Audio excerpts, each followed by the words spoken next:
So what we have behind me is the 2017 Fox 32 Stepcast. This is Fox's latest top-end cross-country race fork, and it's something you'll see under the likes of Julian Absalon this season. If you've been keeping abreast of cross-country racing in the early season, you may have already seen a few little spy shots. What's kind of really interesting about this fork is the new lower design, and this is what the Stepcast is all about. So in a cross-country fork, we're looking for sort of two things, and they kind of contradict each other. Obviously we want low weight because a low weight means faster acceleration, less fatigue for the rider.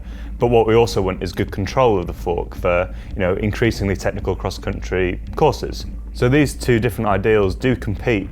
So if you want something which performs well, this tends to be a little bit heavier, especially when it comes to stiffness.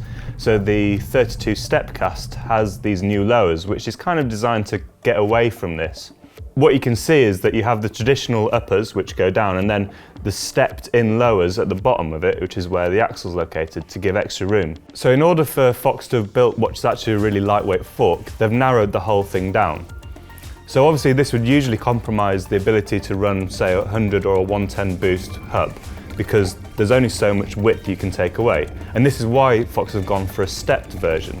So the crown is narrower, the stanchions are closer together, and obviously the upper half of the lower legs is closer together, but then the bottom half is cut away on the inside in order to fit either a 100mm hub or the Boost 110mm hub. This gives obviously a stiffer wheel and allows the rotor to sort of still be located in there without rubbing on the side of the fork. Looking closer at the fork, you can see the crown, for example, is really highly sculpted, as is the brace behind the fork. And although the upper half of the lower legs is closer together, obviously around the brace, it's really sort of nicely cut out so you can still fit 2.3-inch tyres in there. What we're also seeing in the 29er version, there's 650B and 29 versions, is that we're getting two different fork offset options. You're getting a standard 51mm offset, but they're also offering a 44mm offset. In essence, the 44mm offset gives a slightly more predictable, slightly lazier steering fork, which might work well on steep cross-country bikes. If you want to learn a little bit more about fork offset, there's a link to a really interesting experiment Seb Stott did in the description.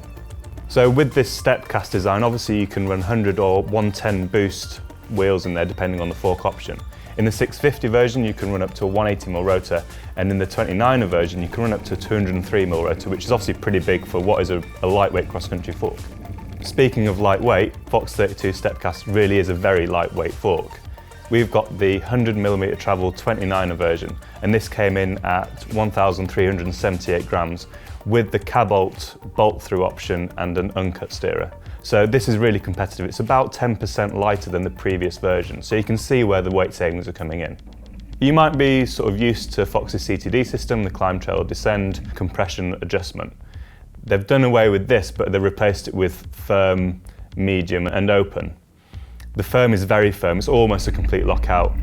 The medium version has a nice bit of support in there, and the open version is obviously a bit more descent orientated, but with the Fit 4 damper you get a 22-point adjustment of low speed compression in the open setting. So when I've been riding it, I've only done a few brief rides on it, but I've been running it open, but with quite a lot of low speed compression on that. So I haven't really had to play around too much with the dials, other than on prolonged steep climbs. Inside, what we've got is Fox's Fit 4 damper. This is their latest one, and it's a really great damper.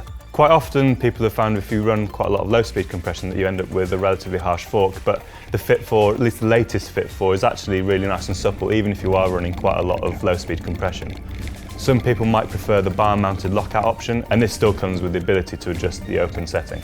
So after a couple of brief rides, we can't say too much, but what we'd say is so far the damping has really impressed. The Fit 4 damper is, especially this latest 2017 one, is really very good. It's very supple, it's very smooth, it's very supportive. The chassis is obviously light, coming in under 1,400 grams for the 29er fork, so that also is impressive. There is a bit of twang, it's not the stiffest fork on the market, but then if you're looking for a lightweight cross-country fork, you're never going to be able to expect it to be rock solid in all conditions. So I mean, overall, initially we've been very impressed with it. We're going to be running it head-to-head with some other forks, other cross-country race forks, so look out for a more full review on BikeRadar pretty soon.